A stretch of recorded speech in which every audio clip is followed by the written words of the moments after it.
गीता 18 के श्लोक नंबर 62 में भगवान स्वयं कह रहे हैं कि अर्जुन उस परमेश्वर की शरण में जा जिसकी कृपा से परम शांति व शाश्वत स्थान अर्थात सतलोक को प्राप्त होगा। वो परमेश्वर कौन है, कहां है, कैसा है, जानने के लिए कृपया अवश्य सुनिए जगत गुरु तत्वदर्शी संत रामपाल जी महाराज के अमृत वचन।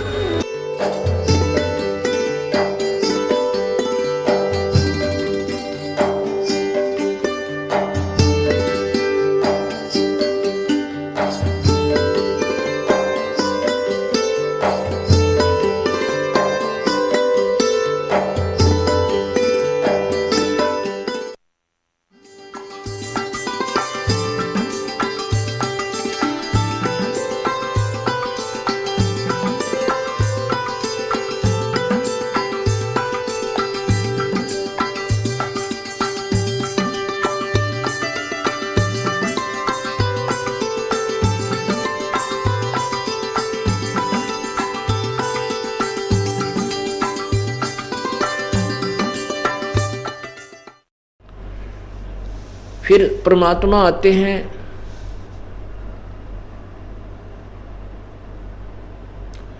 और हमें अपनी महिमा आप ही बताते हैं और स्वयं ही वो विधि बताते हैं जिससे वो लाभ दे सकते हैं। और फिर कभी अपने दास को भेज देते हैं। उस समय एक नए सिरे से समाज प्रारंभ होता है, नए सिरे से भक्ति प्रारंभ होती है और जिस कारण से फिर पूरे समाज में शांति, बुराइयां दूर हो जाती हैं, शांति हो जाती है और जीव का कल्याण होता है। परमात्मा की महिमा अपनी वाणी में गरीबदास जी महाराज बताते हैं। रमता राम जपो रे प्राणी, अब तो सुन ले राम कहानी। उस पर राम माने परमात्मा। हम अपनी अज्ञानता के कारण जो भी राम शब्द हम सुनते थे तो हमने के मान रखा था कि श्री रामचंद्र पुत्र श्री दशरथ राजा अयोध्या। हम राम शब्द से श्री रामचंद्र जी को ही भगवान रूप में मान लेते थे। राम का अर्थ आपको हमने कई बार समझाया है और फिर बताते हैं। राम का अर्थ होता है स्वामी, मालिक, अल्लाह, खुदा, गॉड, रब। तो जो भी जितना स्वामी है, जितना प्रभु है, जितना मालिक है, वो उतना राम अवश्य है। जैसे एक ब्रह्मांड में एक विभाग के राम, ब्रह्मा, विष्णु, महेश, एक एक विभाग के, और 21 ब्रह्मांड में ये ज्योति निरंजन राम, भगवान कहो, राम कहो, ब्रह्म कहो, ईश कहो, प्रभु कहो, स्वामी कहो। 7 संग ब्रह्मांड का राम परब्रह्म है अर्थात अक्षर पुरुष, और असंख्य ब्रह्मांड का ओवरऑल कंट्रोलर रमता राम सर्वगतम ब्रह्म, पूर्ण ब्रह्म वासुदेव। वासुदेव कहो, रमता राम कहो। वासुदेव का अर्थ होता सबके ऊपर जिसकी प्रभुता है, जो सब जगह व्यापक है, जिसकी सत्ता, उसको वासुदेव रमता राम कहा जाता है। तो क्या बताते हैं? रमता राम जपो रे प्राणी, अब तो सुन ले राम कहानी। उस परमात्मा की कहानी कथा अब तो सुन मेरे तय तुम्हें बताते हैं। वो रमता राम जपो रे प्राणी, अर्थात हम अन्य भगवानों की पूजाएं किया करते थे। उन पूजाओं से प्रथम तो वो पूजा बताने वाले गुरुजी पूर्ण नहीं थे, जो उन भगवानों का भी लाभ हमें नहीं दिला सके, क्योंकि अधिकारी के बिना कोई भी कार्य, कोई भी अनुष्ठान सफल नहीं होता। अब गांव-गांव में, शहर में, घर में गुरु बन गए और वो अपनी साधनाएं बताते रहे, उनसे कोई किसी को लाभ हुआ नहीं। अंत में फिर हम यहाँ पर आगे चौराहे पर धर दे, बारली की बोल दे, भीतरली की रख दे, हैं तारा जो डाला बाबा रुस गया, श्याम जी रुष्ट हो गया तुम्हारा, हैं ओई कमोई कर दे। ऐसी साधना पर हम आकर डट गए। परमात्मा बताते हैं कि आप लिप आप पोते आप बनावे ओई, और उस पर बुढ़िया फिर पोते बांगे, देख अकल कहाँ तक खोई। एक वही देवी बनाया करते, हम देखा करते हमारी ताई दादी माँ द्वार का ऊपर ऐसे भूडे जिसे उसने बनाने आते चित्र से बना के एक औरत का चित्र बनाते और कहते हैं या वही माता होगी, उसका आगे ज्योति लगाते, माथा टेकती, चुचकारती, पूरा कह बनो करती, और फिर उसने और फिर उसी से फिर पोते मांगती नो, कहती है देवी मुझे पोते देना, मुझे घर में सुख रखना, है दूध पूत में की खैर रखना, और तरह का जो वही आप पे तो वह माता बनाई और फिर वह तुझे लोरे देगी। ऐसी हमारी पूजाएं क्यों, हम क्यों गिर गए इतना सतर, क्योंकि हमें संत नहीं मिले, तत्वदर्शी संत यानी सतगुरु नहीं मिले। हम इन ओछी उपासनाओं पर आकर रुक गए। परमात्मा कहते हैं कबीर इस संसार को समझाऊं के बारे, ये पूछ पकड़ के भेड़ की उतरिया चावे पार। दरिया से पार जाना है, बहुत बड़ी दरिया बह रही है और उससे पार जाने के लिए किसी उल्लू ने, मूर्ख ने बता दिया कि ले या भेड़ की पूछ पकड़, ये तुझे परले पार कर देगी। परमात्मा कहते हैं वो बताने वाला नालायक था, वो भी शराबी कवाबी था किते, और जो उसको भेड़ की पूछ पकड़े बैठा है वो भी शराबी ही हो सकता है, मूर्ख ही हो सकता है, जिसको कति ज्ञान नहीं। तो हम भक्ति मार्ग में ऐसे हो गए कि जो साधनाएं हम कर रहे हैं वह भेड़ की पूछ पकड़ रही है, जाना दरिया से पार है। अब एक नहीं, हजारों लाखों करोड़ों की संख्या में इसी साधना पर डटे हुए। अब एक व्यक्ति यूं कहे कि तुम डूबोगे या भेड़ भी डूबेगी, तुम भी डूबोगे, अर्थात तुम्हारी साधना व्यर्थ है और संसार सागर में तुम यहीं रह जाओगे, पार नहीं हो सकोगे। तो परमात्मा कहते हैं आप लिपे आप पोते और आप बनावे ओई, और उस पर बुढ़िया पोते मांगे, देख अकल कहाँ से खोई, कहाँ गई वो अकल तुम्हारी, कति भगवान से दूर हो गए और ज्ञान नाम की वस्तु भक्ति मार्ग की हम अध्यात्म ज्ञान नहीं रहा। तो इसलिए परमात्मा कह रहे हैं रमता राम जपोरे प्राणी, अब तो सुन ले वा राम कहानी। कच्छ में चकूर ना होते, दौल धरनी नहीं ध्यानी, चंद सूरज दो दीपक ना थे पवन और पानी। जब कुछ भी नहीं था या सृष्टि ये या नीचे की ब्रह्म और परब्रह्म की कोई रचना नहीं हुई थी, तब केवल एक सतलोक था। उस समय की बात बता रहे हैं कि तब भी तो तुम कहीं रहा करते थे, उस स्थान की खोज करो, उसको बताने के लिए मैं आया हूं। परमात्मा बंदी छोड़ कबीर साहब जी कहते हैं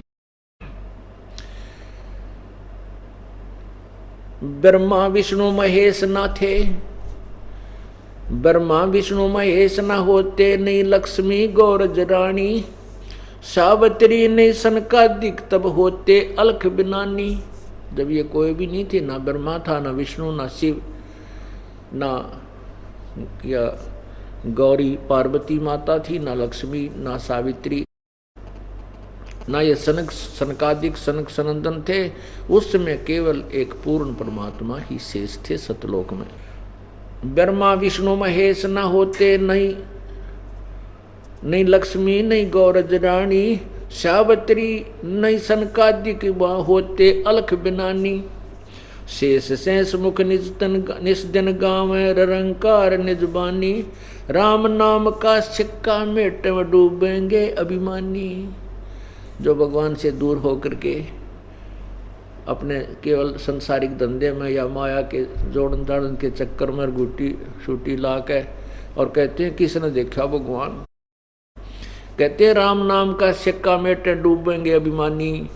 जो भगवान की सत्ता को मिटाते हैं कहते हैं किसने देखा, है, कहीं नहीं भगवान कुछ नहीं रखा भक्ति में, कहते वो डूबेंगे अभिमानी। सुरते शेष सहस मुख निज दिन गाँव रंकार निज बानी, राम नाम का सिक्का मेटे डूबेंगे अभिमानी। सुर 33 शेष 88 और 84 सिद्धा, चार खान के जीव उपाय आदि पुरुष की अध्या। आदि राम सोई अंत राम है, मध्य राम है सोई, पूर्ण ब्रह्म सकल घट व्यापक आगा पीछा न कोई। राम कहते राम में होगे, पूछ देख प्रहलादम, दास गरीब जरे नहीं जारे लागी अजर समादम। कहते हैं परमात्मा का नाम जपने से ही जीव का उद्धार होगा। मन तू पावेगा अपना किया रे, भोगेगा अपना किया रे। मन तू पावेगा अपना किया रे, भोगेगा अपना किया रे। राजा राम की कार उलंगी, गई सीता लंक मजारे। राजा राम की कार उलंगी, गई सीता लंक मजारे। सेतु बंधा जब से ना उतरी, चढ़ गए पद्म 18। मन तू पावेगा अपना किया रे, भोगेगा अपना किया रे। मन तू पावेगा अपना किया रे, भोगेगा अपना किया रे। वो लंका तोड़े बेलंका रे तोड़ी, महारावण से मारे। लंका तोड़े बेलंका रे तोड़ी, मही रावण से मारे। 10 मस्तक रावण के काटे, विभीषण को राज दिया रे। मन तू पावेगा अपना किया रे, भोगेगा अपना किया रे। मन तू पावेगा अपना किया रे, भोगेगा अपना किया रे। प्रहलाद पैज परवान करी है, धर नरसिंह अवतारे।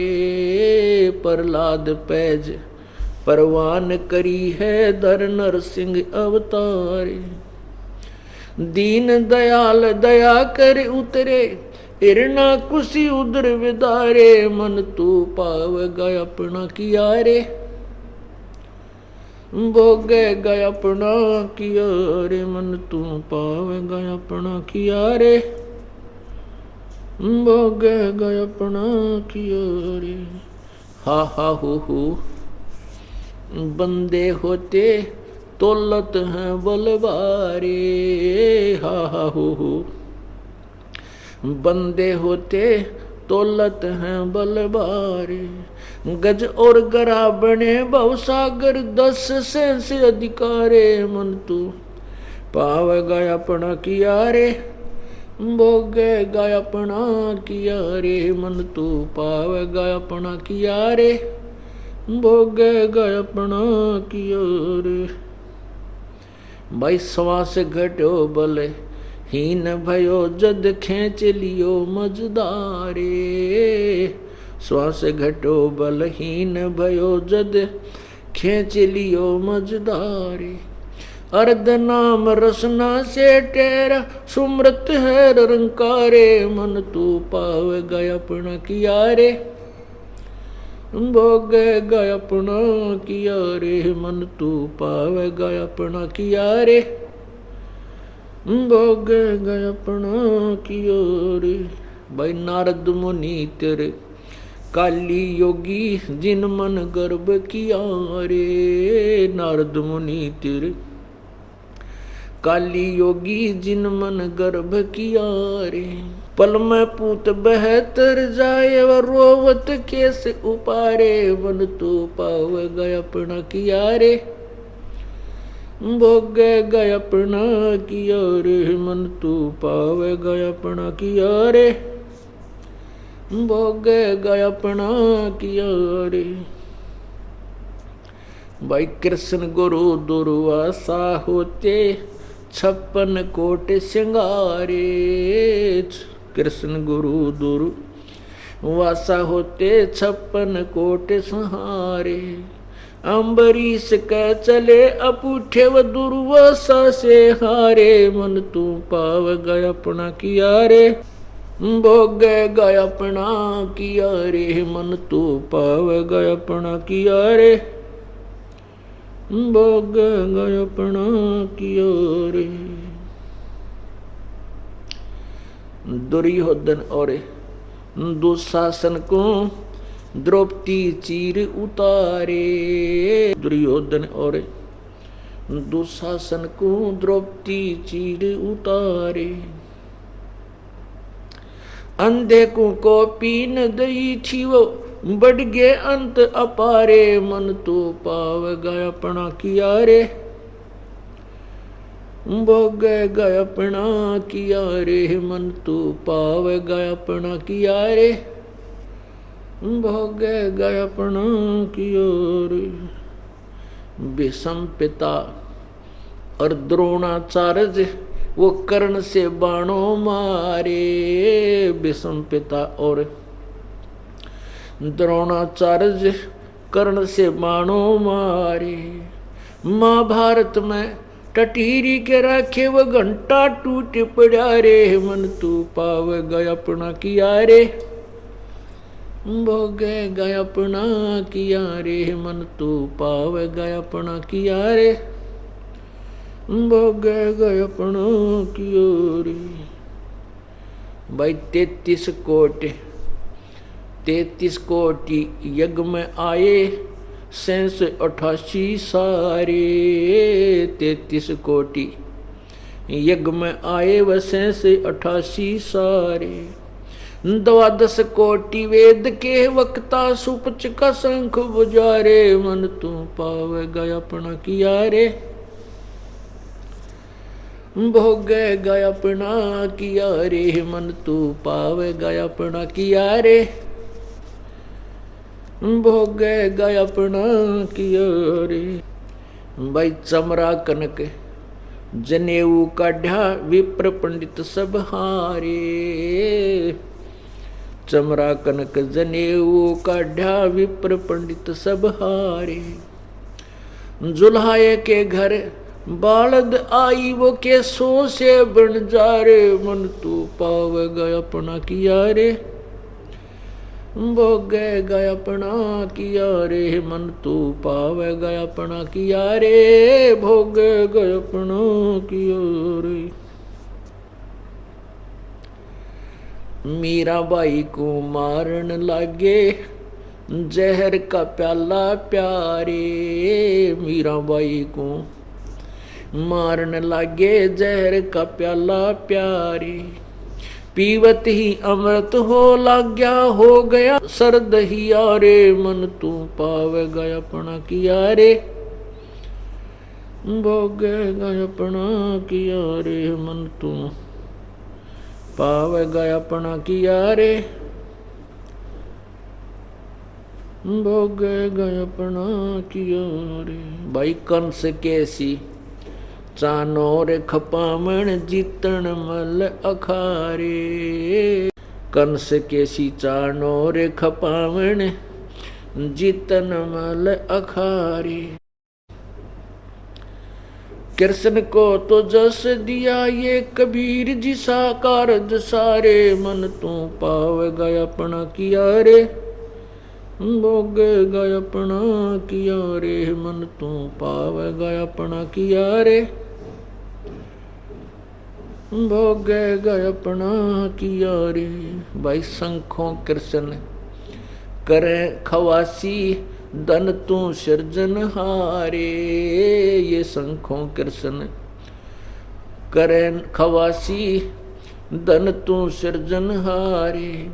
दास गरीब करे को सरवर ऐसा शीस हमारे। मन तू पाव गया अपना किया रे, भोग गया अपना किया रे। मन तू पाव गया अपना किया रे, वो चीनो अधर अधारे, मन तू पावेगा अपना किया रे, वो चीनो अधर अधारे।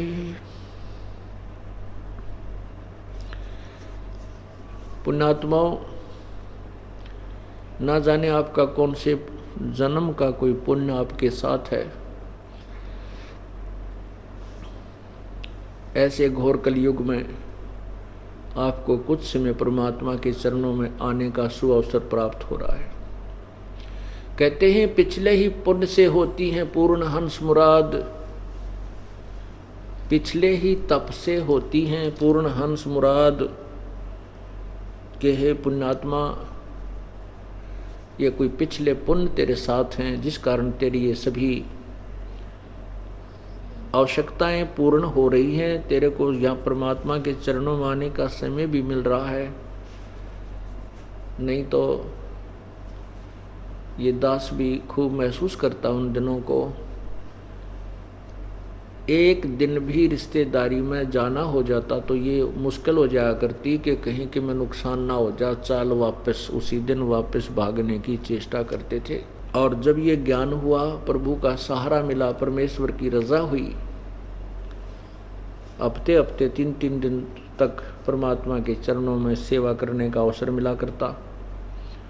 गुरुजी के पास पंजाब में जाता था और वो एक काम पहले से भी अच्छा चला करता था, क्योंकि हम जैसे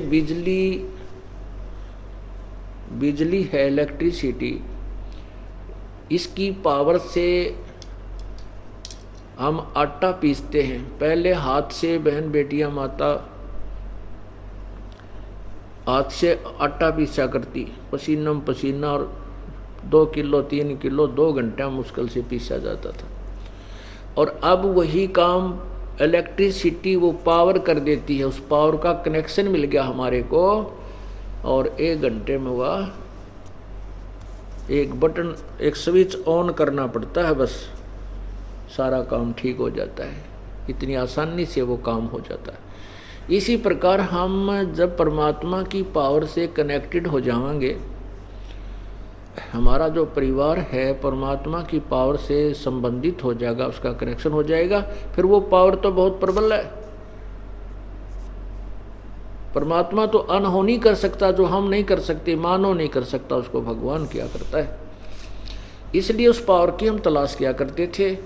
अब उस पावर, जैसे अब इस विद्युत का अनुसंधान हो गया, और इससे ये पहले भी थी, नेगेटिव पॉजिटिव कैसे बनानी, ये पहले भी थी, लेकिन बनाने वाला नहीं था। अब बनाने वाले ने ये एक डिस्कवरी कर दी, खोज कर दी, अब जनसाधारण को लाभ हो गया। इसी प्रकार परमात्मा की पावर से लाभ, तो परमात्मा की पावर तो पहले भी थी, लेकिन ये कनेक्शन कैसे हमें लाभ मिलता है, क्या क्या मटेरियल इसमें चाहिए, वो ज्ञान नहीं था। वो इब्दास ने ढूंढ लिया इन सदग्रंथों में, जो भगवान ने पहले ही हमें दे रखा था। ये सब विधि भी थी हमारे सदग्रंथों में, और जिन्होंने कनेक्शन मिला था, जिनकी पावर प्राप्त हुई थी, भगवान की शक्ति जिनके पास थी, उन्होंने उनके पिछले इतिहास बताते हैं कि उनके घरों में कि क्या क्या सुख हुआ करते थे।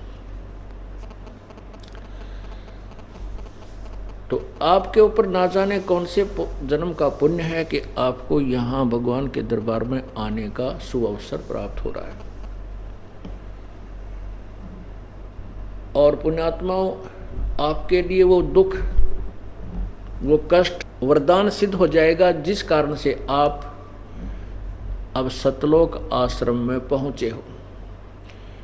किसी भी कारण से, किसी भी कष्ट के कारण आप यहाँ आए हो, वो कष्ट तो दूर होगा ही होगा, और साथ में आपको भगवान मिलेगा। आपके लिए वो कष्ट, वो दुख, आपका वो भूत, वो पितर जो आपको दुखी करा करता, आपके लिए वो एक वरदान सिद्ध हो गया कि वो उसके कारण, उसके दुख के कारण आप परमात्मा की तलाश में चल पड़े। जब तक हम दुखी नहीं होते, हम भगवान की खोज नहीं करते, स्वाभाविक अपनी वही काम चला, उसी लल्लो पत्तों सी भक्ति करते रहते हैं। और वो दुख आपके लिए एक बहुत ही उपकारी सिद्ध होगा, क्योंकि आप परमात्मा के चरणों में आ गए। और फिर आपको डर लगेगा कहीं फिर नाम छोड़ दिया तो फिर वो देवता ना आ जाए। वो आपके लिए सदा आपका सहयोगी रहेगा। इसलिए ये कारण भी परमात्मा, वैसे तो दुखी हुए, बहुत कोई पाप था आपका और आपका पुण्य भी साथ था जो आपको यहाँ धक्का दे लाया, यहाँ आपको धक्का लाया, यहाँ पर खींच लाया, ये पुण्य भी था, भले ही कारण कोई पाप ही बना हो। तो पुण्यात्माओं, इस काल के रहट के कुएं में परमात्मा की रजा बिना जीव नहीं निकल सकता। इसी घर के संसारिक धंधे के कोल्लू में मर ही जाता है, इसको एक मिनट की चैन नहीं है। और अब देख लो, आप देख रहा हूँ मैं, बहन बेटी, भाई बुजुर्ग, नौजवान बच्चे, सर्विस वाले भी, बिजनेसमैन भी, यहाँ 2-2, 3-3 हफ्ता दिन भी परमात्मा के चरणों में रह जाते हैं और काम पहले से भी उत्तम चल रहा है। जैसा कि आपको बताते हैं कि असंग जन्म तो मृत्या हो गए, जीवित क्यों ना मर रहे। जीवित मरना इसी को कहते हैं कि नो सोच ले, अगर आज मेरी मृत्यु हो जावे तो कल इस परिवार के साथ कौन रहेगा, कौन ये बरोटे ढोएगा, कौन ये पानी भर के लिया होगा, गोबर गिर का होगा, या कौन ये काम करेगा जो तू ठेका ले रहा है। तो इसलिए 2-3 दिन महीने में जरूर मर जाना चाहिए अपने को, सुसाइड नहीं करना। जीवित मरना, जीवित मरण का अर्थ होता है कि वहाँ नो सोच ले मर गया तो आज अब 3 दिन के लिए मर गया, और परमानेंट मर जाएंगे जब भी, वो सारा काम वहीं रह जाएगा, फिर तो कुछ भी हो। तो वो 3 दिन का जो मरना हमारा, वो परमात्मा के निकट ले जाएगा। और फिर भगवान, क्योंकि परमात्मा ने तो करना ही है, हम तो उस गाड़ी के नीचे, जैसे एक गाड़ी, बैलगाड़ी जा रही थी, उसके नीचे कुत्ता चल रहा था और उसकी पूंछ, उसने पूंछ लगा रखी अपनी धूम गाड़ी के नीचे। तो उसने सोचा यार गाड़ी को तू ही धक्का रहा है, तेरे कारण ही चल रही है। तो उस कुत्ते ने सोचा तो रुक के देख या गाड़ी चल रहा है कि नहीं चले। वो कुत्ता रुक गया, तो गाड़ी तो जा रही थी, क्योंकि गाड़ी चलाने वाले ने व्यवस्था और न्यारी कर रखी है। गाड़ी जा रही है, कुत्ता रह गया पीछे। तो हम तो केवल धूम लगाए बैठे हैं, काम परमात्मा ने ही करना। तो इसको एक आधी बार हटा के देख लो, या चल लेगी कि नहीं चलेगी। ये तो चलेगी, क्योंकि दास ने खूब, क्योंकि एक नया परमात्मा ने एक ऐसा सूर्य उदय करना था इस तत्व ज्ञान का। इससे पहले इस दास की कति ठोक हला के जो है ना विश्वास दृढ़ किया हर साइड से। तब इस दास ने डंडोरा पीटना शुरू किया कि आप परमात्मा के चरणों में आओ, आपको सर्व लाभ होगा। समर्थ का शरणाग हो, रंग होरी हो, भाई कदे न हो एकाज राम रंग होरी हो। समर्थ का शरणाग हो। गीता जी अध्याय नंबर 18 के श्लोक 62 में कहा है, अर्जुन तू सर्वभाव से उस परमात्मा की शरण में जा, उसकी कृपा से तू परम शांति और शाश्वत स्थान को प्राप्त होगा। यही परमात्मा खुद कह रहे हैं। गरीबदास महाराज जी अपने भगवान की महिमा बता रहे हैं कि समर्थ का शरणागत हो, समर्थ की आड़ पकड़ो, उसी के चरणों में पहुंचो। और कदे ना हो अकाज, कभी भी आपके घर में या शरीर में कभी कोई बुरा काम नहीं होगा, अकाज कोई भी हानि नहीं होगी। और सदा राम रंग होरी हो, राम नाम की ओरी खुशी सदा बनी रहेगी। तो आपका ना जाने कौन सा पुण्य आपके साथ है, और ये आगे फिर ये परमात्मा ने भविष्य की जो शुभ कर्म करने की विधि आपको बता दी, और जिसको आप समझ चुके हो। इसी कारण से तो आप महीने में देख रहा हूं ये दास, अब 4-5 तारीख को भी बहुत पुण्यात्मा आई थी। आज 6 दिन के बाद कल 10 तारीख से फिर मेला भर गया भगवान का। आगे 25, 26, 27 का अक्टूबर का फिर प्रभु का मेला है, प्रभु के ये समागम है। और रह कर पुण्यात्मा बढ़ चढ़ कर आ रहे हैं। परमात्मा कहते हैं समझा है तो सिर दर पाओ और बहुर नहीं रे ऐसा दाव। ऐसा दाव, दाव माने बिल्कुल कोई टाइम वो है, कोई समय होता है, बार बार नहीं मिलती अवसर जो आज को आपको मिले हैं। पूर्ण तत्व ज्ञान मिल गया, पूर्ण संत मिल गया, पूर्ण भगवान का रास्ता मिल गया, मनुष्य जीवन आपको मिला हुआ, और फिर यहाँ सतलोक आश्रम मिल गया। इसलिए कहते हैं समझा है तो सिर दर पाओ, बहुर नहीं रे ऐसा दाव।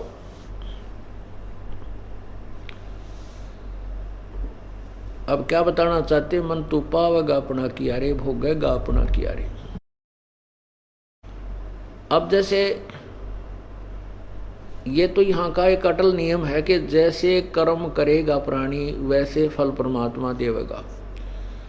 तो हम कर्म तो एक भी अच्छा नहीं कर पा रहे थे, सारे ही वही संसारिक धंधे पेट भरने का काम किया करते थे, उसी कार्य में हम जीवन व्यर्थ कर रहे थे, शुभ कर्म नहीं कर पाते थे। और जो हम शुभ मान कर रहे थे, कोई पूजा करते थे तो वो शास्त्र विरुद्ध साधना होने से व्यर्थ थी, वो पुण्य तो एक भी नहीं बने था, पाप ही पाप इकट्ठे हो रहे थे। पवित्र गीता श्रीमद् भगवत गीता जी अध्याय नंबर 16 श्लोक 23 में कहा कि अर्जुन शास्त्र विधि को त्याग कर जो मनमाना आचरण अर्थात पूजा करते हैं उनको न तो कोई सुख होता है, न उनको कोई कार्य सिद्ध होता है, न उनकी गति होती है, न उनको कोई सिद्धि प्राप्त होती है, अर्थात व्यर्थ है। तो जो हम पूजा करते थे वो तो शास्त्र विरुद्ध करते थे, और जो हम पुण्य कोई करी क्योंकि उसी से को पुण्य मान कर रहे थे, वो तो पुण्य के स्थान पर पाप था, क्योंकि हम संविधान तोड़ रखा था भगवान का, और बाकी हम पाप ही पाप इकट्ठा कर रहे थे। तो फिर हम पावेंगे क्या, हम पाप ही पावेंगे, हम पाप ही प्राप्त करते, दुख ही दुख प्राप्त करते, सुख नहीं प्राप्त कर सकते थे। तो हमने जैसे इस संसार में, इस काल के लोक में ऐसी व्यवस्था है जैसे एक खेत है, जमीन है, उस जमीन में अगर हम कोई संवार नहीं, उसको छेड़े नहीं, उस एकड़ को, 1 एकड़ जमीन वैसे ही पड़ी है तो उसमें ना जाने कितना कुबाड़ उग जाएगा, बहुत ज़्यादा कितना घास फूस कांटेदार झाड़ी वो भर जाएगी तगड़ी। वो तो बिना किसी प्रयत्न के होगी, ना कोई पैसा लगाना पड़ा, ना कोई उसमें सिंचाई करनी पड़ी, ना खाद डालना पड़ा।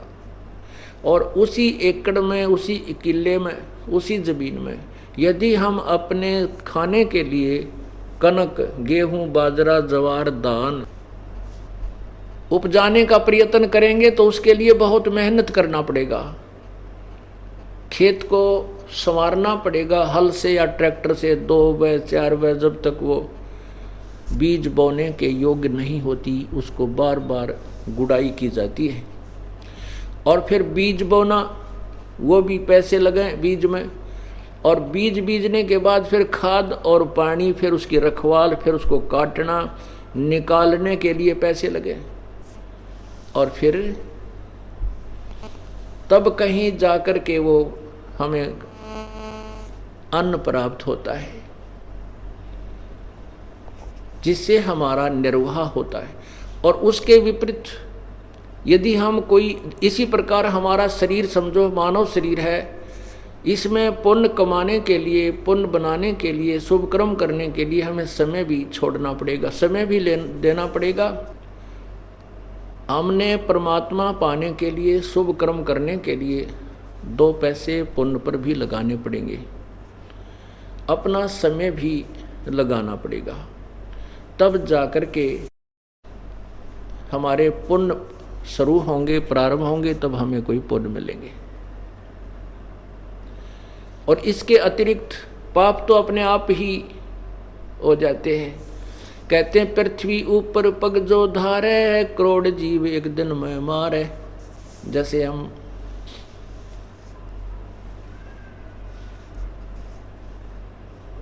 ये बहन बेटियां पहले लिपा करती थी, जैसे पोछा लगाते हैं, अच्छे फर्श बना रखे हैं चिप्स के वगैरह प्लास्टर के, पोछा लगाते हैं, या पहले लीपते थे गोबर से, गारा से। खाना बनाते हैं, उसमें लकड़ियों में जीव जलते हैं, धुएं से अंधे होकर गिरकर मर जाते हैं। यानी ये पाप तो हमारे अपने आप हो रहे हैं, इनको करने की आवश्यकता नहीं, क्योंकि जो हम अपना कार्य करते हैं उसमें भी पाप हो रहे हैं।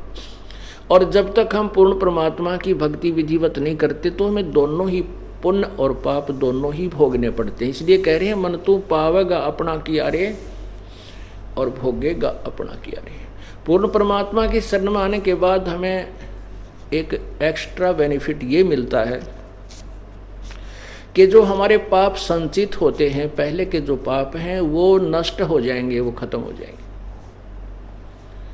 और हमारे पुण्य शेष रह जाएंगे।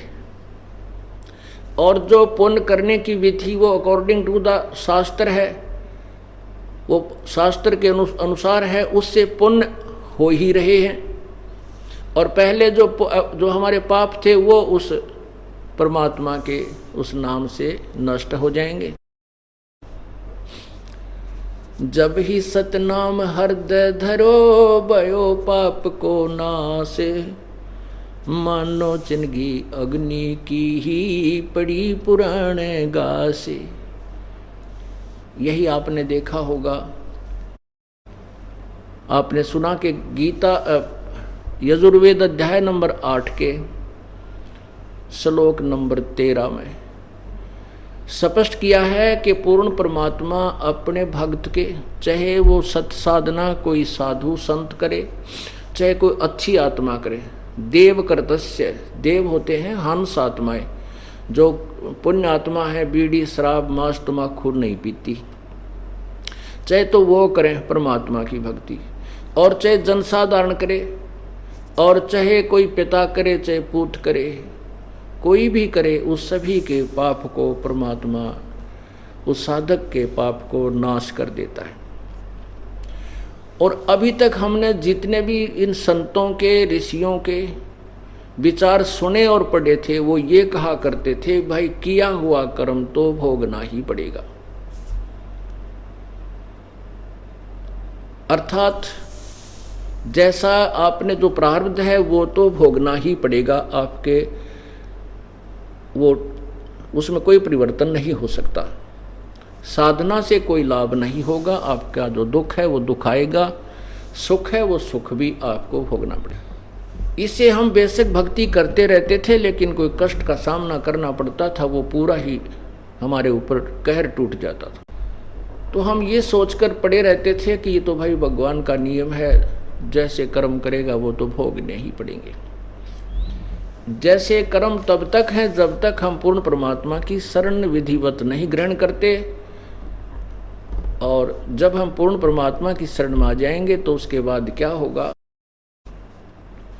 सतगुरु शरण में आने से आई टले बला, जय मस्तिष्क सूली हो वो काटे में टल जावे। जैसे हमें फांसी टूटना हो, सूली टूटना हो, सजाए मौत हो, तो कहते हैं वो कांटा लाग कर टल जाएगी। ऐसी इतना हमारे को राहत मिलना प्रारंभ हो जाएगा जब हम पूर्ण परमात्मा की शरण में समर्पण भाव से आएंगे, अनन्य मन से अव्यभिचारिणी भक्ति के द्वारा इस परम पिता की शरण ग्रहण करेंगे, तब हमें पूर्ण लाभ ये देना प्रारंभ करेगा। तो उसके बाद जब हम परमात्मा की शरण में आ जाते हैं तो हमें एक तो हम कर्म अच्छे करेंगे, वो किया कर्म ही मिलना है, हम पाप नहीं करेंगे तो पाप हमें मिलेंगे नहीं। और दूसरे जो हमारे संचित कर्म हैं वो कट जाएंगे, समाप्त हो जाएंगे। जैसा कि आपको बार बार हम दिखाते रहे हैं, क्योंकि इस क्षेत्र में विशेषकर हरियाणा के अंदर महर्षि दयानंद जी का बोलबाला बहुत था, और मैं तो इस चक्कर में हूँ कि उसको महर्षि की पदवी मिली कैसे, किस आधार से मिली। कोई भी स्टेटस नहीं उनका जो कि कोई सामाजिक ज्ञान हो या कोई आध्यात्मिक ज्ञान हो, कोई खगोल भूगोल का ज्ञान हो, कोई राजनीति का उसमें ज्ञान हो, कुछ भी तो नहीं था, -0 थे वो। और उनके सुनी सुनाई महिमा से हम भी इतने प्रभावित थे कि वो तो बड़े महापुरुष पड़े थे। बड़े विद्वान थे। अब उनकी थ्योरी पढ़ी, सत्यार प्रकाश जो उनकी रचना है, जैसे ये दास आपको पुस्तक लिखकर भेज रहा है, समाज में प्रवेश कर रहा है, तो वो मुझे उतना ही ज्ञान है। मेरी मृत्यु के बाद मेरा प्रमाण होगा कि मैं कितना विद्वान था या अविद्वान था, मेरे द्वारा की रची गई वो पुस्तकें ही मेरे अंदर का ज्ञान अर्थात ये दास ही होगा। तो उन्होंने 7वें समोल्लास में लिखा है कि किसी ने पूछा कि परमात्मा की साधना से क्या भगवान पाप अक्षमा कर देगा? स्वामी जी ने कहा नहीं। तो प्रश्नकर्ता ने कहा तो फिर किस लिए, फिर तो उपासना करने की आवश्यकता ही क्या है? स्वामी जी ने उत्तर दिया कि उससे कुछ और लाभ होते हैं। क्या लाभ होते हैं? कहते हैं उपासना से परब्रह्म से मेल और उसका साक्षात्कार होना। ये 7वें अध्याय के 155 पृष्ठ पर ये कह रहे हैं कि परब्रह्म से मेल और उसका साक्षात्कार होना 7वें अध्याय में। और 7वें अध्याय के 151 पृष्ठ पर किसी ने प्रश्न किया कि परमात्मा एक है या अनेक है? स्वामी जी कहते हैं कि एक है, अनेक नहीं है। वेदों में कहीं नहीं लिखा कि अनेक भगवान हो, अनेक ब्रह्म हो। और 154 पृष्ठ पर किसी ने पूछा परमात्मा साकार है या निराकार? तो स्वामी जी कहते हैं निराकार। और 155 पर कहते हैं कि परब्रह्म से मेल और उसका साक्षात्कार होना। अपने 2 सिद्धांत आप पे कैंसिल कर दिए। पुण्यात्माओं, ये नहीं समझना चाहिए कि हम किसी की निंदा करते हैं, नहीं। जैसे एक बार 500 रुपये का नोट नकली किसी ने छाप के जनता में ठगना शुरू कर दिया था, तो सरकार ने दोनों नोट असली और नकली आमने सामने साथ साथ समाचार पत्रों में भी छपवाए और टीवी चैनलों के माध्यम से भी उनकी पहचान जनता को कराई कि ये नकली है, ये असली है। ऐसा हो तो उसको त्याग देना, वो हानि करेगा। तो हमारे जो वास्तविक नोट हैं, असली नोट हैं, वो तो हैं वेद और गीता और सवसम कबीर परमेश्वर की अमृतवाणी, या हमारे सदग्रंथ जो भी हैं, गुरु ग्रंथ साहिब है। और उसके अतिरिक्त किसी व्यक्ति या ऋषि या संत का अपना विधान है और वो वेदों और गीता से नहीं मिलता, वो नकली है, उसको त्याग देना है। गीता जी अध्याय नंबर 16 के श्लोक नंबर 24 में कहा कि कर्तव्य और अकर्तव्य, यानी कौन से कर्म करने चाहिए भक्ति के, कौन से त्यागने चाहिए, उनके लिए शास्त्र ही प्रमाण है। हे अर्जुन, तो शास्त्रों पर ही आधारित रहना, किसी व्यक्ति विशेष के कहने से कोई साधना प्रारंभ मत करना। अब देखिएगा 7वां समोल्लास, ये देखिएगा सत्यार्थ प्रकाश स्वामी दयानंद जी रचित, और ये कहाँ से प्रकाशित है? प्रकाशक है वैदिक यति मंडल, दानंद मठ, दीनानगर, पंजाब। और छपा कहाँ से है? नीचे देखिए, मुद्रक आचार्य प्रिंटिंग प्रेस, दानंद मठ, गोहाना मार्ग, रोहतक। अब देखियो पुण्यात्माओं, इस सत्यार्थ प्रकाश को ऐसा मान रखा था, ये गीता जी से भी उत्तम मानते थे हम इसको। अब पता चला ये तो निरा गोबर भरा, इसके अंदर कुछ भी नहीं है, कहीं भी कोई ज्ञान नाम की चीज सत्यार्थ प्रकाश में नहीं है। ये देखना 7वां समोल्लास है, ये 151 पृष्ठ है। नीचे आइए, किसी ने प्रश्न किया, ये देखिएगा प्रश्न, वेद में ईश्वर अनेक हैं, इस बात को तुम मानते हो वा नहीं? किसी ने प्रश्न किया। स्वामी जी कहते हैं उत्तर, नहीं मानते, क्योंकि चारों वेद में कहीं नहीं लिखा जिसे से अनेक ईश्वर सिद्ध हों, किंतु यह तो लिखा है कि ईश्वर एक है। अब देखना समोल्लास 1 में, ये देखिएगा समोल्लास 1, इसमें स्वयं कहते हैं कि ईश्वर का नाम ब्रह्म है। ये देखना, ये है प्रथमो समोल्लास। और नीचे आइएगा, यहीं पर प्रश्न नंबर देखना इसका, 15 पे नीचे देखिए, यहाँ पर यहीं पर ये क्या कहते हैं, सबसे बड़ा होने से सबसे बड़ा होने से ईश्वर का नाम ब्रह्म है। ये कहते हैं ईश्वर का नाम ब्रह्म है, स्वामी जी कह रहे। अब यहाँ किसी ने प्रश्न किया कि तुम क्या मानते हो कि वेद में ईश्वर अनेक हैं, अर्थात ब्रह्म अनेक हैं? स्वामी जी कहते हैं नहीं मानते। अब देखना,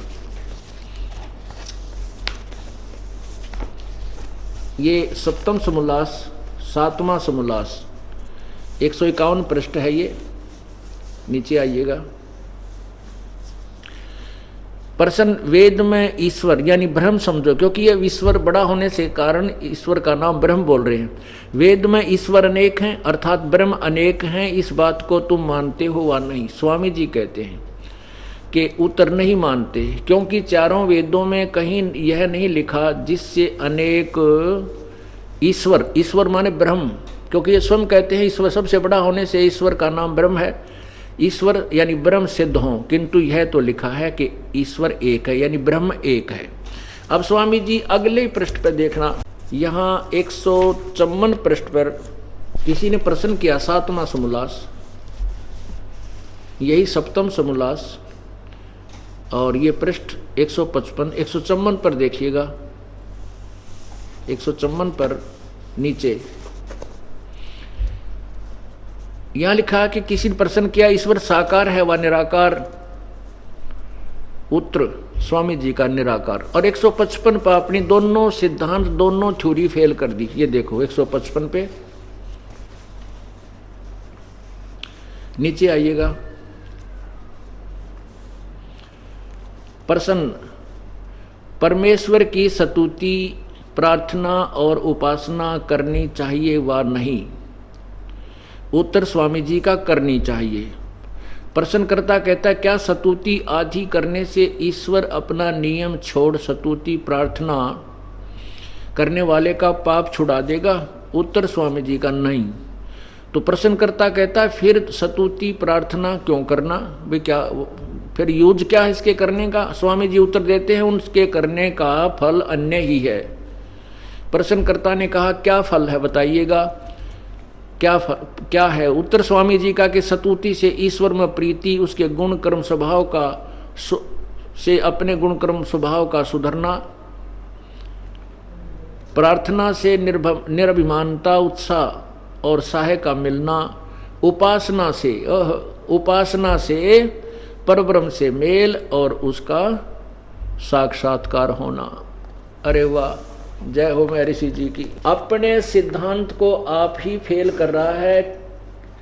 कह रहा है कि उपासना से परब्रह्म, परब्रह्म माने ब्रह्म से नेक्स्ट, ब्रह्म से नेक्स्ट ब्रह्म यानी परब्रह्म। दो भगवान सिद्ध कर दिए, ब्रह्म और परब्रह्म, दादा और परदादा। पर माने नेक्स्ट, दूसरा। परब्रह्म से मेल और उसका साक्षात्कार होना। मेल और साक्षात्कार निराकार से नहीं, साकार से। निराकार से तो पहले ही मेल था, उपासना से पहले भी वो अभेद है, उसकी शक्ति निराकार हर जीव से संबंधित है। एक रिज्मा भी, एक कण भी खाली नहीं है भगवान की शक्ति के से कोई बचा हो। अब ये दोनों फेल कर दिए। अब ये तो इनके आप पे फेल हो। अब तीसरा सिद्धांत ये दास वेद फेल करेंगे कि पाप अक्षमा नहीं होते। यजुर्वेद अध्याय नंबर 8 का श्लोक नंबर 13 आपके समक्ष प्रस्तुत करता हूं। अब देखिएगा पवित्र यजुर्वेद जो स्वामी दयानंद जी द्वारा ही अनुवादित है। ये देखो नीचे महर्षि दयानंद सरस्वती इसका अनुवादक हैं। और यहाँ देखना ये कहाँ से प्रकाशित है। ये प्रकाशक है सार्वदेशिक आर्य प्रतिनिधि सभा 2/5 महर्षि दान भवन रामलीला मैदान नई दिल्ली से। और कहाँ से ये छपी है? मुद्रक है Prince offset printers 1510 Pataudi house Daryaganj नई दिल्ली। अब यहाँ देखिएगा अध्याय नंबर 8, ये 8वां अध्याय 8वां अध्याय। नीचे आइए, ये पृष्ठ भी देखिएगा 241 नीचे देखो। इसमें ये 8वें अध्याय का ये 13वां मंत्र है। इसमें लिखा है देव कर्तस्य, देव कर्तस्य। तो यहाँ इसका आगे चल के यहाँ अनुवाद किया है 242 पे। ये देखो 242 पृष्ठ पे। तो स्वामी जी कहते हैं, हे सबके उपकार करने वाले मित्र आप। अब यहाँ पढ़ने वाला जो इस, क्योंकि इनकी सोच थी कि भगवान पाप नहीं काटता, और यहाँ यजुर्वेद में 6 बार लिखा हुआ है एक ही मंत्र में। यदि एक मंत्र में एक बार लिखा होता तो स्वामी जी गोल मोल कर देते। जैसे यजुर्वेद अध्याय नंबर 5 के श्लोक 1 में अग्ने तनुरसी विष्णुवे तवा सोमस्य तनुरसी 2 बार लिखा, भगवान सशरीर है, उसको भी गोलमोल कर दिया इन्होंने। अब यहां इन्होंने केवल इतना फर्क अंतर कर दिया कि हे सबके उपकार करने वाले मित्र, यहां मित्र शब्द लिख दिया। तो जनसाधारण पढ़ने वाले ने सोचा मित्र अपने दोस्त के लिए कुछ थोड़ा बहुत कर देता होगा, इसलिए आदमी नो ध्यान नहीं गया कि यहाँ ये लिखा है कि परमात्मा, मित्र परमात्मा को कहती है। स्वयं बता रहे हैं स्वामी जी के प्रथम अध्याय में मित्र का अर्थ परमेश्वर ही समझना, क्योंकि उस सबका परमेश्वर है, वो ही वास्तविक मित्र है, यहाँ स्पष्ट किया है। ये देखिएगा वही सत्यार प्रकाश समोल्लास प्रथम, यहाँ देखो इधर श्लोक नंबर पृष्ठ नंबर 18 पे नीचे, प्रसन्न मित्र आदि नाम से सखा और इंद्र आदि देवों से के प्रसिद्ध व्यवहार देखने को मिलते हैं, देखने उन्हीं का ग्रहण करना चाहिए। उत्तर स्वामी जी का, यहाँ उनका ग्रहण करना योग्य नहीं, क्योंकि जो मनुष्य किसी का मित्र है, किसी का मित्र है, वही अन्य का शत्रु और किसी से उदासीन भी देखने को आता है। इसलिए मुख्यार्थ में सखा आदि का ग्रहण नहीं हो सकता, किंतु जैसा परमेश्वर सब जगत का निश्चित मित्र, न किसी का शत्रु और न किसी से उदासीन है, इससे भिन्न कोई भी जीव इस प्रकार कभी नहीं हो सकता। इसलिए परमात्मा ही का ग्रहण यहाँ होता है। यहाँ हाँ गौण अर्थ में मित्र आदि शब्द से भी सुहृदय मनुष्यों का ग्रहण होता है। नीचे देखिए, जो सबसे स्नेह करे और सबको प्रीति करे योग्य है, करने योग्य है, वह परमेश्वर ही सच्चा मित्र है। इससे परमेश्वर का नाम मित्र है। यानी यहाँ मित्र शब्द परमेश्वर के लिए ही है। इसलिए आपको दिखा रहा हूँ क्योंकि हम पीछे समाचार पत्रों में विज्ञापनों के माध्यम से हमारा और जो हमारा विरोध कर रहे हैं जो आचार्य, उनका एक समाचार पत्रों में आपस में जो है लेख प्रतिलेख चले थे। तो उन्होंने इस बात को उलझाने के लिए लिखा था कि 8वें अध्याय के 13वें श्लोक में परमात्मा नहीं लिखा है, मित्र लिखा है।